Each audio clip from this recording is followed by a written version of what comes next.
Has everybody got, sorry, were you finished there? Yes. I know we're against the clock, so I won't babble on too long. Has everybody got a dram? Well done. Thank you. You are a wizard. Anybody else? Jim? Oh, thank you very kindly. Right, and everybody else has got one, are we sure? Right, okay. So we're going to taste 2 drams. We're going to go to Campbelltown and Speyside. First drop off is Campbelltown. So Campbelltown is West Coast distillery. There's only 3 distilleries currently in Campbelltown, soon to be more. It used to be the distillery capital of the world because there was, well, of Scotland I should say, because there was about 30. But over the years these have all closed down. So they're currently working on opening more distilleries. So let's have a wee taste. Give it a wee swirl. What's a Dram. And all dram means is just a wee small tot of some. So you'll see from the colour on this is a fantastic colour. What we're going to taste is the Glen Scotia double cask. So give it a wee swirl, yeah, a double cask. Give it a wee whirl and give it a nose. When you're nosing it, if you open your mouth slightly and you'll just get more of those aromas. And it just smells great. This is one of my favourite, this is an entry level dram, you would call one of their starter malts. So it's really, it's ideal for breakfast. So if you have a wee taste, just coat your full mouth with a tiny bit. Thank you. Is this the name of the distillery? Is Campbelltown? So the name of the distillery is Glen Scotia. So Glen Scotia have Loch Lomond Distillery is the same, they own Glen Scotia Distillery. It's the same master blender, so if you've tried any Loch Lomond, you will find some similarities, although Campbelltown has got a wee bit of a difference, quite a bit of salinity to the dram, and just give it a nose and get some of those really rich fruits. Once you've coated your palate, then have a really nice sip.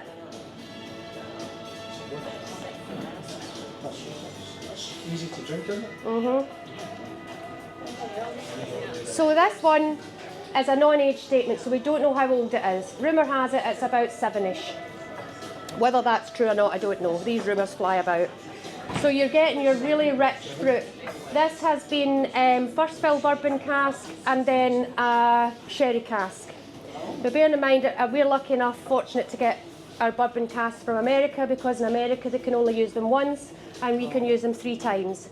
So once you've used them there, we then get them, which is why a lot of whisky is a bourbon finished bourbon cask. So, but 2 casks for that one. Yeah. What happened when we put that little bit on our tongue and then it didn't taste better? What happened? So I always find with the first one, I mean, I would encourage you to have a nice beer with a dram as well, but that kind of spiciness on your tongue is really just that first hit of ethanol, and that a lot of it comes from the cask. If you feel the sides of your tongue kind of tingling, which you probably will do, that comes from the bourbon cask. Around 70% of the flavour comes from the cask. So the distillery finds its character and then it then goes into the cask and develops. A bit like a pot of soup.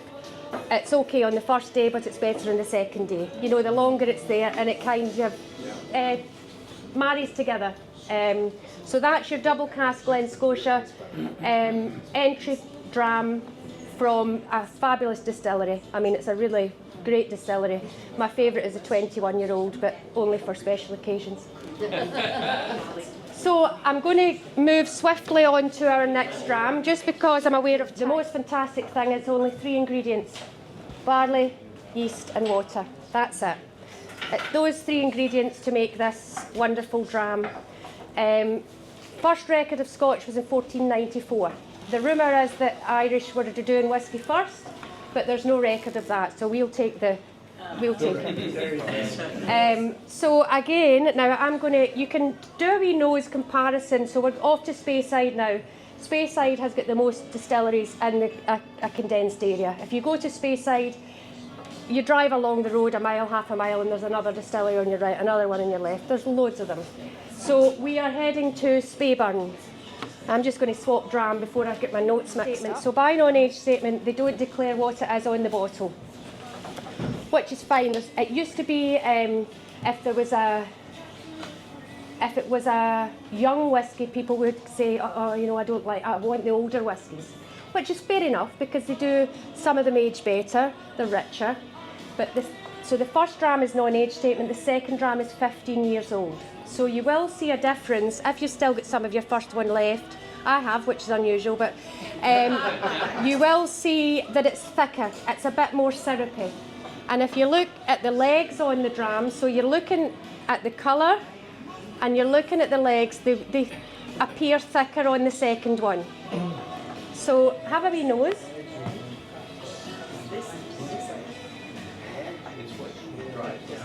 Anybody tell me what they can smell when they're giving the second one a nose? What's the kind of first thing that jumps out? It smells heavier.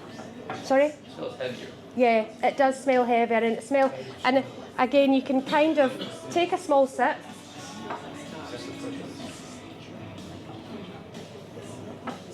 You can feel, oh I feel that, it's slightly oilier on the palate than the first one. I'm going to put the first one down now because I've moved on.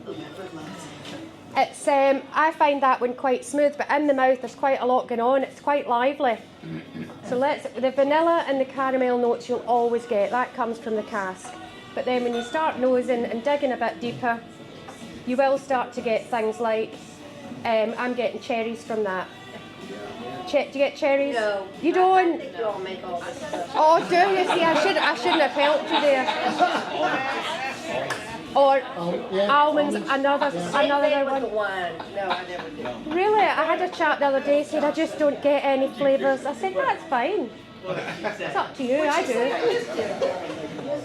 And when I first started whiskey, they used to say things like apples or baked apples, and I used to be the same as you. I think, I don't get any of this. And after a long time of a lot of drams, I started to get them. And once you get that flavour, so whether it be a cherry, then you can decide what kind of cherry is it. You know, and it goes on and on and on. Your kind of dark fruits. Chocolate. Do you get chocolate? Yeah. And again, it's a lovely, totally different dram. And that's good that you can spot that, because sometimes people that are maybe new to whiskey or don't like it as much will just don't see the difference.